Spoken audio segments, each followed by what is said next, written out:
శ్రీమాత్రే నమః. ఆత్మబంధువులారా, ఈ 2026 మార్చి 19వ తేదీ నుండి గురువారం 19వ తేదీ నుండి తెలుగు కొత్త సంవత్సరం ఆరంభం కానున్నది. ప్రతి సంవత్సరం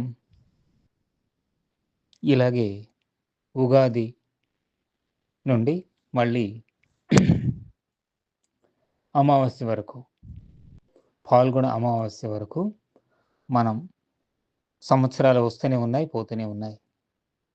కాలం ఎప్పుడు ఎక్కడ ఎవరి కోసం ఆగట్లేదు.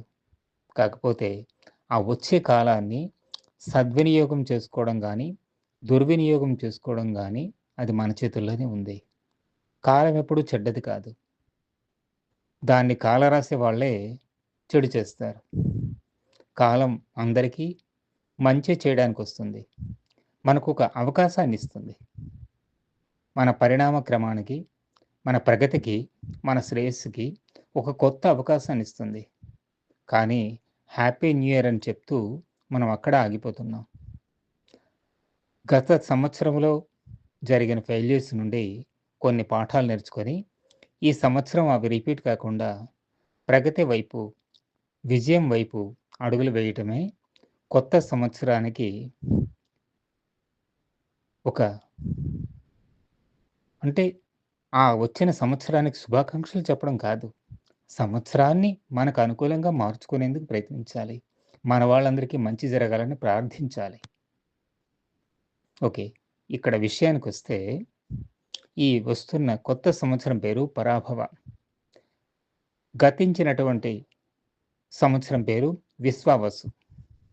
ఇది గంధర్వరాజు యొక్క పేరు విశ్వావసు. ఇప్పుడు వస్తున్న సంవత్సరం పరాభవ. పరాభవ అనే పేరుకి సామాన్య అర్థం అవమానము అని. కానీ దీనికి శ్రేష్టమైన అర్థం ఇంకొకటి ఉంది.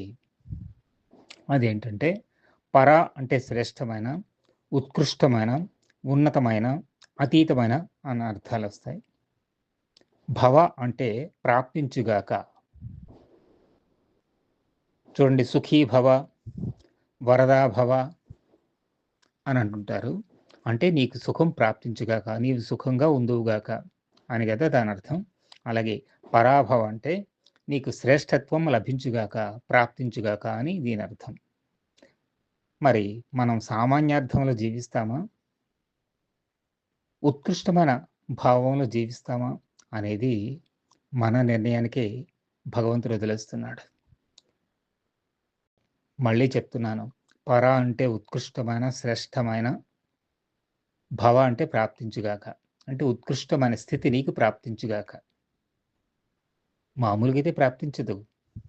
నో పెయిన్ నో గెయిన్, కష్టే ఫలి, కష్ట పొడలహి కృష్ణ మేళే. కాబట్టి మనం ఆధ్యాత్మికంగా శ్రమించుదాం, భగవంతుని అనుగ్రహానికి పాత్రలం అవుదాం.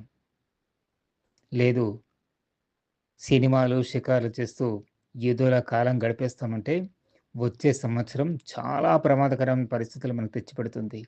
యుద్ధ సంకేతాలు ఎన్నో వినిపిస్తున్నాయి. ప్రకృతి ఉపద్రవాలు కూడా భీభత్సంగా కనిపిస్తున్నాయి. వాటికి బలై హాహాకారాలు పెడుతూ మరణించడమా?